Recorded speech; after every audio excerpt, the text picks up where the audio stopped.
Now,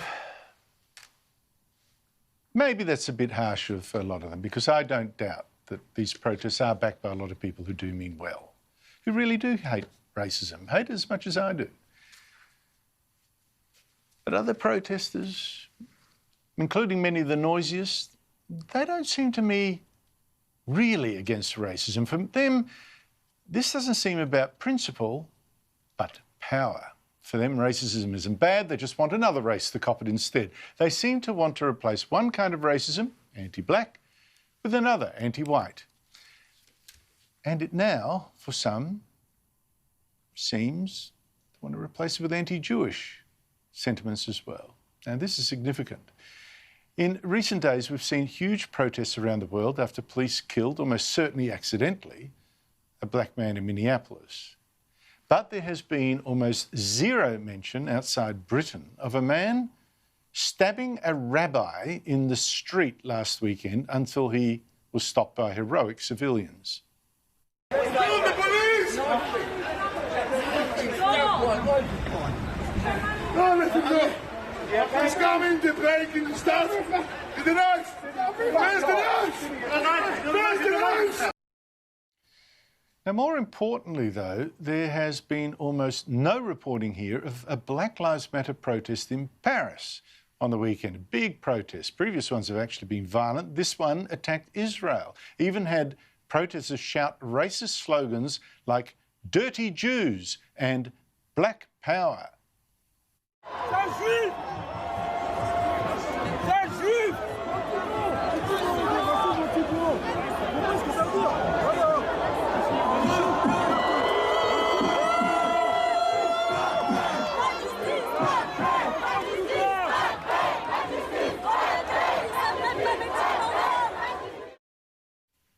Meanwhile, the rapper Ice Cube tweeted an image to his 5 million followers that superimposed Israel's Star of David over the black square of Black Lives Matter.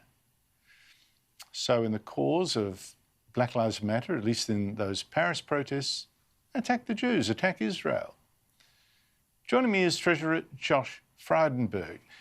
Treasurer, thank you so much for your time. Before I talk to you about this anti-Semitism, can I just ask you about the economy?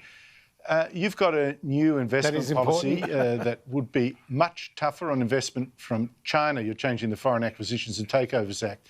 Now, China's not happy, so why are you doing this? Well, this is not about any particular country. This is about ensuring that Australia has control over its foreign investment regime, and that when foreign investment occurs in our country, that it's on our terms and in our interests. Let me be very clear, Andrew. Foreign investment has served Australia well. 1 in 10 Australian jobs relates to foreign investment. In fact, we wouldn't have developed our mining sector or indeed our tourism sector or many other sectors across the economy without foreign investment. But increasingly, we're seeing foreign investment being used not for purely commercial gains, but also for strategic objectives. And at a time when we have a heightened and more complex strategic and geopolitical environment, when technology is advancing very quickly, it's important that our laws stay up with those developments. And that's why we acted the way we have and have put in place and are putting in place a new national security test. Now, meanwhile, of course, I think the virus obviously heightened some of these concerns about sovereignty risks, et cetera, with China buying up equipment and us not having some of the stuff we need.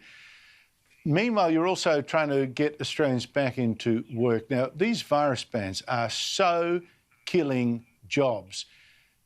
Do you personally want the states to move a lot faster than they're doing now? Because right now, I think they're causing more harm than good. Yes, I fully agree that these restrictions on interstate travel should be lifted immediately. Closed borders costs jobs. We know, for example, tourism is a very big business in Australia, but also particularly in Queensland. And there is no medical reason, according to the Deputy Chief Medical Officer, as to why those border restrictions should be in place, and that's why they should be lifted. We know that those 3 stages of restrictions which National Cabinet agreed to lift will lead to around 850,000 people getting back to work and more than $9 billion being added to the economy each month. But if you put on top of that the lifting of the border restrictions, I think you'll see our economy recover even faster. Well, the fear, of course, for some that lifting the bans means more infections.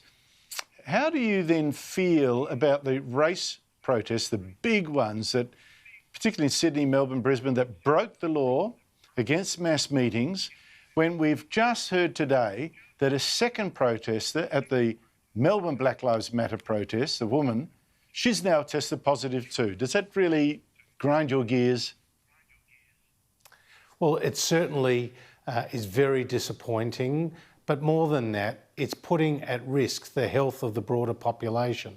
And so many people have sacrificed so much, Andrew, to ensure that we as a nation have flattened that curve. The number of cases in Australia of coronavirus was increasing in March by more than 20% per day, and we've got that down dramatically to the point that we can start easing restrictions in getting people back to work. But you know, diggers haven't been able to commemorate Anzac Day. People haven't been able to send off loved ones at funerals or to celebrate their union at a wedding because of those social distancing and other health restrictions that were put in place.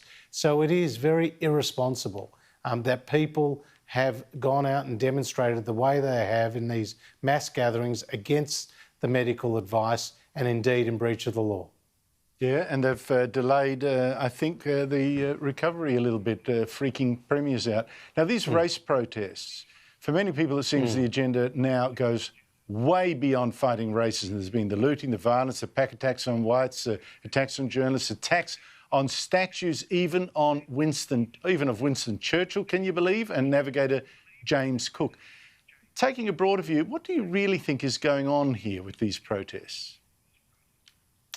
Well, they're certainly for a broader objective where they want to challenge, a leader of the stature of Winston Churchill. I mean, that is just crazy and nuts, to be honest, because Winston Churchill helped save the families of those people who were protesting in Britain. Indeed, he saved that nation and the world from Nazi tyranny.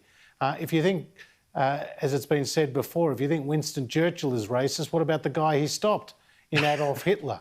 And back in 2002, Andrew, the BBC did a poll in Britain as to who was the greatest Briton of all time. And it's a long list. It could be Darwin, it could be Shakespeare, it could be Queen Elizabeth. No, it was Winston Churchill. Because so what's going on? So explain this. I mean, to me, what you're saying indicates, maybe an ignorance of history, but also it's a front. It seems to me a power struggle. It seems to me an attack on Western civilization for some of the organisers. Is that how you see it?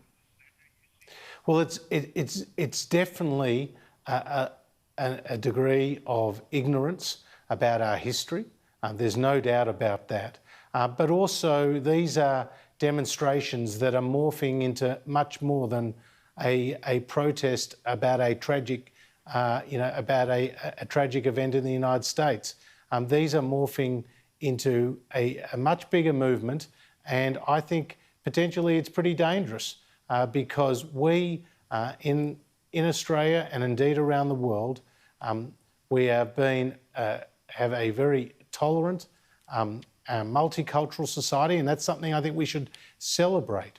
But people should not, in this case in France, and I think you showed some footage let of me that. Talk to you about France. Challenging Israel. Specifically about France, Treasurer. The stabbing of a rabbi first in London, and then the Black Lives Matter protest in Paris, people attacking Israel, shouting "dirty Jew." How distressing was that to you personally? I think it's shocking to me, but it's shocking to people who are Jewish or non-Jewish alike. That is, the sign of intolerance. We know that the United Nations has singled Israel out. The General Assembly has passed moved more than 400 resolutions against Israel. The UN Human Rights Council singled out Israel for criticism more time than all the other countries combined. And there's some pretty some countries there with some pretty bad human rights records.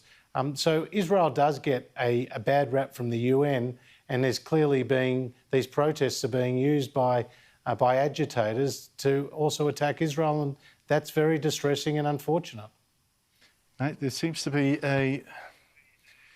a sort of self-loathing hatred of the West that's going to eat us up if people don't fight back. Thank you so much indeed for your time.